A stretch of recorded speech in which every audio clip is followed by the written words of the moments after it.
Hey there, and welcome back to our Read Through the Bible in a Year series. Here we are at week 4, day number 3, looking at Exodus chapters 28 through 31.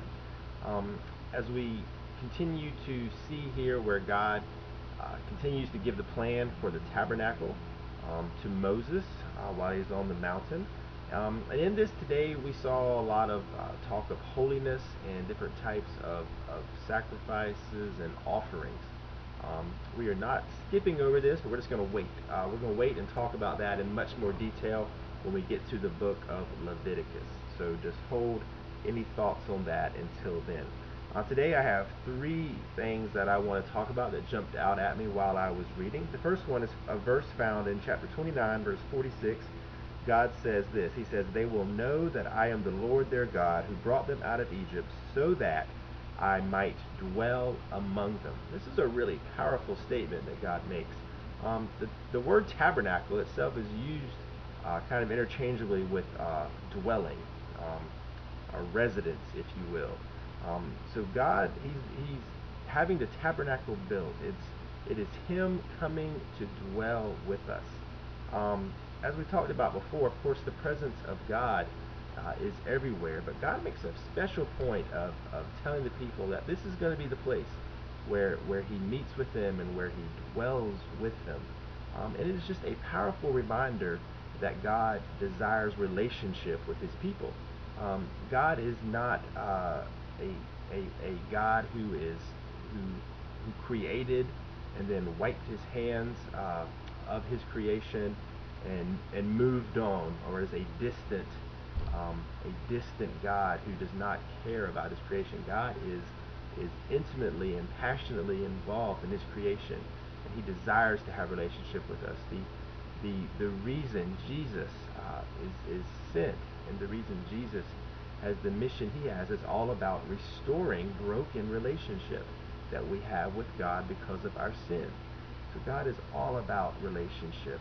God is not distant and so far above us that we cannot understand Him, that we cannot have fellowship with Him. God desires relationship, and we see that here as He talks about dwelling, living, taking up residence, moving into the neighborhood among His people. Another thing I really like that jumped out at me, these last 2 things are actually both in the final chapter for today, chapter 31. But we have these great names, Bezalel and Oholiab, and the workers. Bezalel was the man that God kind of set apart, called out, said He filled with His Spirit to kind of be the spearhead worker, to kind of be the head worker, craftsman over everything with the tabernacle. It says God filled him with His Spirit and gave him the knowledge and the ability to work in all of these great different types of crafts. God also set apart and called out and equipped Oholiab to help him with that. And then it says that God also equipped the workers to be able to do the different skills they needed. And it's just a great reminder here of that. God doesn't call us to do something and then say, you're on your own with trying to do it. Whatever God calls us out to do in life, from just as simple as just basically obeying Him, to being called to specific missions or ministries, or to being called to helping people in a specific way. God equips us to do that. God fills us with His Spirit, and God uses His Spirit to empower us, to give us the wisdom, the strength, the ability we need to carry out His mission in the world around us. So God never leaves us hanging. God empowers us and He fills us to do the work that He calls us to do. Final thing I want to mention today is just the chapter the reading ended with just this mention, reminder of Sabbath. How important it was for the people to work for 6 days, but then to have a day of rest unto the Lord on the Sabbath day. And there's a couple things I want to point out about the Sabbath. The Sabbath is in many ways, it's a day of reflection. It's a day of just reflective thought and concentration on God and who He is and what He has done. And a couple things really jump out. We see the Ten Commandments. We've already discussed the Ten Commandments in previous days, but we see the Ten Commandments kind of laid out in two different places in the Bible. In Exodus chapter 20, as we've already looked at, and then in Deuteronomy chapter 5, which we haven't gotten to yet. But basically, the Ten Commandments are both given there. And they're basically the exact same, except there is a difference, and it's in when it's given the commandment to obey, to follow the Sabbath, to honor the Sabbath day. And in the Exodus version of the Ten Commandments, the reason that's given is about creation, about God creating in 6 days and then resting on the seventh. But in the Deuteronomy version, the reason that's given is reminding the people that they were slaves in Egypt and that God freed them from their slavery. And so that in observing Sabbath, a day of rest, they are remembering the Exodus. And so it got me thinking, two things that we are to reflect on our Sabbath, and that Sabbath doesn't have to be Sunday. I mean, it is for most people, but a day that we set aside that is just really all about resting and all about rejuvenating and all about just really focusing on God. Not that we don't focus on God at all times, but something special about that time. And I think this is it. It's a day of reflection.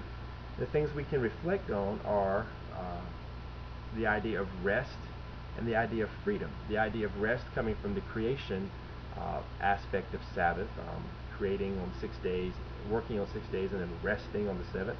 And the idea of freedom tying in with the Sabbath relating to the Exodus, and that was freedom from sin.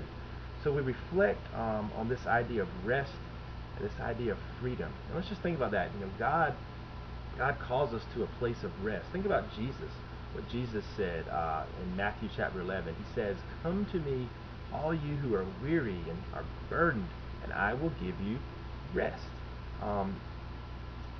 God and Jesus seek to give us rest, seek to give us relief from the difficulties of life.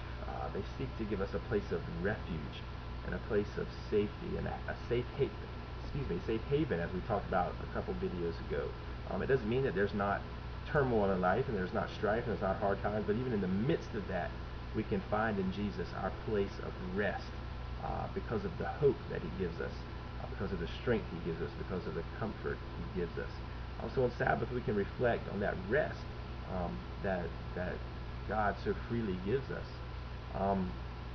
And the rest is not just in the here and now, but there's a promise of a rest to come when we are face to face with Jesus, spending eternity in the presence of the Father.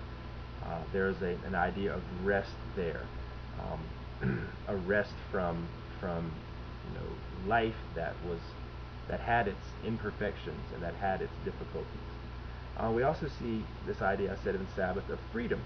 And there we can think about what God has freed us from, what Jesus has offered us freedom from. And as I discussed in the previous video, sin is bondage. It's the opposite of freedom.